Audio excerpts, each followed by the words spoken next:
Viki exclusive kwe tusinzidde olunaku olwaleero okutuusaako ebifa ku Africana mu ebiseera ebyo concert ey'omwami ani King Saha. This time around ngambye kanyumyemuko ne mukwano gwange Akachumbali TV Ivo Prince. Ogamba otya Viki? Sina tabu. Abaana bakonye kade. Aba kusubscribinga si kyabasaba ate nabo tebakyetaaga kulagira. Azaweze 10 n'engamba omwana. Otya bamukugeya. Performance tezinnatandika naye abantu line ogiraba. Line yo webeera ng'obudde buno zizino zire saawa zakawera bwezi 10 n'ekintu. Time check saa 10 video bagenda giraba ku 10 zennyini. Ngo abantu line ziri bwezityo. Kitegeeza omuntu anajja ku saawa 2 ayinza obutayingira mu budde. Ayinza obutayingira ate n'anyiga. Baziri saawa 10 naye abantu basimbi. Line ekomera ddala paka ku Jinja Road. Ekomera ddala eri wansi. So kitegeeza kitino ekituufu kiri nti concert mu bantu ebaddemu. Naye yennyini akoze ekisoboka n'atuukira ddala mu bantu. Kuba akoze amawulire tokability ebaddewo ku kivulu kino. Ebaddewo. Naye kennyini okwesitwa n'agenda wansi downtown kyajongeramu alaba amawulire gonna obudde obwo ngagalaga King Saha ali downtown.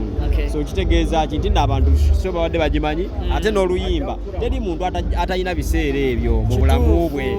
Alabye nga ne principal alina ebiseera. Waliwo akaseera akembeerawo yakunyigira oba ku ssomero oba waka. Nze nzijukira ebiseera ebyo nga nnyingira ekibuga aneŋŋamba kakati ate ebiseera ebyo nga Kachumbali oyinge ekibuga wajjira kuki? Yoze nagira ku taxi. Wajjira mu taxi. Buli muntu alina ebiseera ebyo. Gwonyumiza emboozi yonna n'ogiteekamu awo n'ennyingi oba awo. Manyi olina ebiseera ebyo. Oba mu mwaka bwe guti. Awo. Tuba mu biseera ebyo. Manyi olina ebiseera ebyo. So kibadde kikakatako okunja okwagira King Saha. Ate King Saha si muntu mubi. Aba atamutuukiridde yamanya nti n'omuntu mubi naye nga si muntu mubi ng'omuntu ate abeereddewo abayimbi banne. So omuntu atajjira ku King Saha ati ajja kugira ku muyimbi omulala yakoze mention ebe yapostinze. Abaana ennaku zino balina One Love bakeera omuyimbi ne bamukeera ssaawa 8. Abantu bakedde kuba nalabyeko ne ku muganda wange Ande Atali. Ono yazzenga mukozi.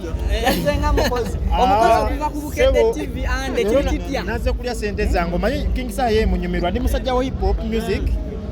Nga nsinga kwagala General Zamba bamunujja abo we bato naye King Saha naye mwagala muyimbi mulungi leero saze kukola. Leero tozze kukola nga munnamawulire. Bannamawulire munoonyeeko. Kwa show yaffe bagiyita batya eya Bukedde 2. Bukedde 2 bagiyita Vibe Mix banaye saa mwenda. Ani reportingira Vibe Mix. Mwenda paka 10 tulina abaana tulina ba Mariata.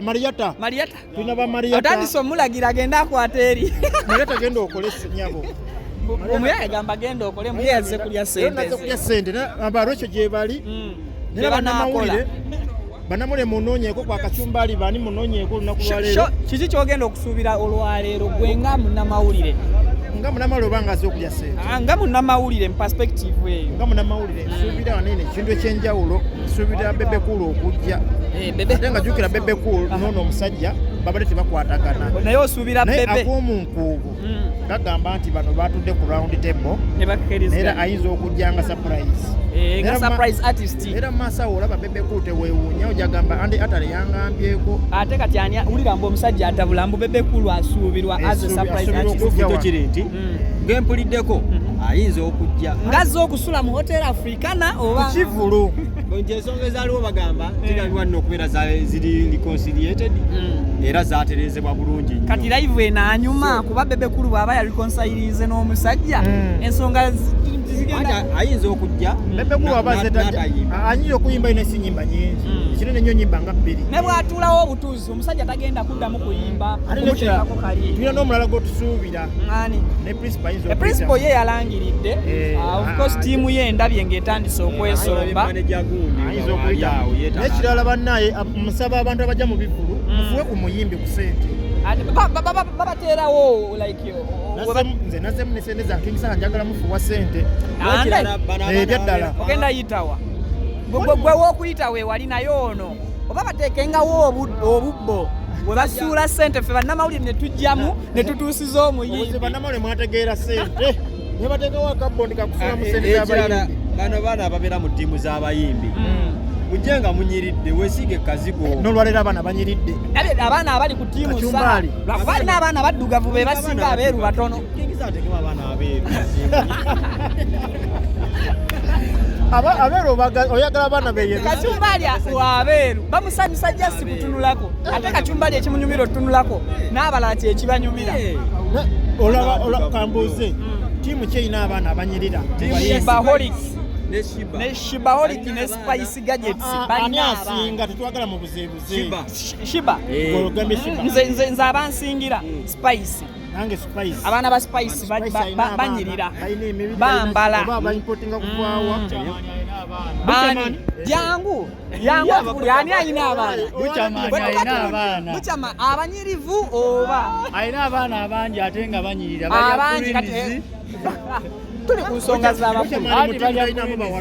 ayinamu mulimu abawala babiri namukirabye nti King Saha ayina abawagizi ababuvunaanyizibwa tewuliwe ze nakaveera kankwacho ate Saha yagamba abaana bave ku biragalalagala naye taginywa nti tanywa njaga ensensu ande atayo okuva ku Bukedde TV ogamba Saha akola ki kyogere tugamba omusajja buli gyagamba kino ande atayo okuva ku Bukedde TV amunama amazima mugamanyi ndiki fe tugeyogera okusinzira gayogera okuvayo bwe yayogera n'agamba nti nno tanywa yagamba gwe ne bw'osanga mwana ng'anywa enjaga bw'obeera tunaamuteeka ku poliisi oba muyita King Saha mukube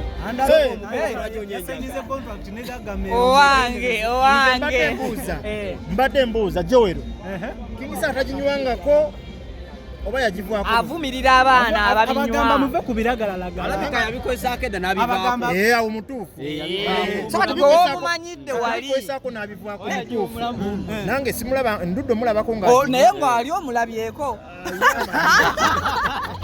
engeri gyogambye endudde olinga ng'eyali akoze naye ng'ate ebyaddala waba yavudde n'akuba omulango ogwo kituufu abantu bave ku biragalagala naye nga basobola obivaako obudde naye ng'abantu bo bali batyebwe nga tumaliriza abantu bazze balinga basombye ne bbaasi abantu bazze abantu betaddemu sente omwana bamwagadde bamulaze wonna bazze neera ku manda abatasobodde kujja wano eno mu Lutege Bukedde ojja kuba mulaba buli kimu bwe bamaliriza okuva Bukedde badde Kachumbali yo si ya ku weekend ewumula weekend nga munaalindya Bukedde mujja laba ffe bye tumaze ate nga babitemyemu neero ku Bukedde tugenda kubeera live luno lutalo lw'aba YouTuber n'aba mainstream media kusho za Bukedde zonna zonna olunaku lwa leero linda konsooka emalize ku ssaawa 11 tuli live tugenda tandika live ekiro awo wonna oluva mu mawulire tudde mu live Natera ogenda mu Kataliiko Nfufu tudde mu live otuva mu Kataliiko Nfufu tudde mu live then kati kyembadde mbagamba ku Mande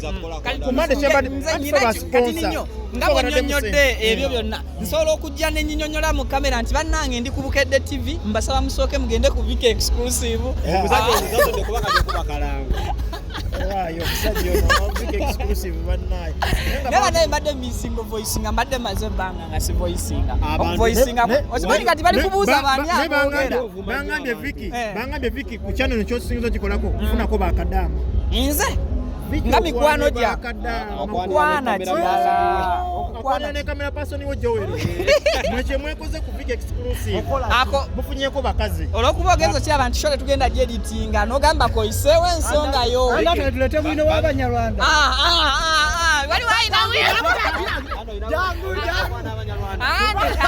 ande kubadde ng'oguluba n'Abanyarwanda no anda alina obuzibu bw'ayogera ennyazi b'emimiro kati tasobola